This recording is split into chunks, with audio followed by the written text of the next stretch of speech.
a local family forced to leave Ukraine as they were doing ministry work there. Our 2 News Oklahoma reporter Jeanette Quesada shares their story. The Price family has a very unique perspective on the war. They've lived in Ukraine long enough to call it home. I am the director of the Ukrainian Bible Institute, which is located in Kyiv, Ukraine. Brandon Price is also a husband and father to a 5-year-old son. The Broken Arrow Church of Christ has supported their work for the last several years. He's lived in Kyiv for about 2.5 years, 8 in the city of Kharkiv and 4 in the city of Mariupol.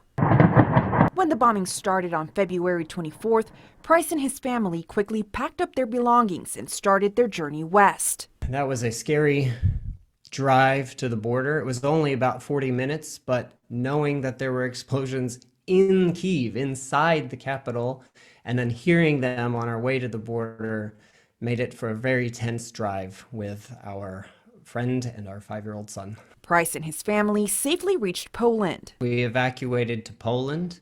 We are in the city of Sopot, partnering with the Sopot Church of Christ here, and are receiving refugees now and helping them come into Poland. Price says leaving Ukraine was difficult because it meant leaving behind everything that had become their life, including a church family, apartment, and job. We're leaving the Ukrainian border, and I'm just wondering when do we get to come back? Will we get to come home? And it was kind of an emotional moment. It was a very emotional day, but emotional moment.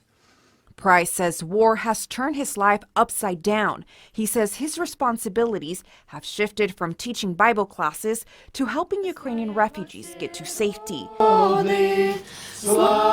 And has even challenged his own faith to walk the talk. It's definitely been a challenge, but it's also been encouraging to see how churches have come together, Christians have come together, and to see people who have lost more than we have come over the border and say, praise God that I'm here and I have a bed to sleep in. From sacrificing their sleep to others their safety, Price says in the midst of the chaos and heartache, he's been encouraged to see glimpses of love and kindness. Price says he's been impressed to see the Polish people open their heart to the refugees. Loving your neighbor as yourself has been this very clear picture, seeing how Polish people are bringing in Ukrainians and not just bringing them in, but taking care of them.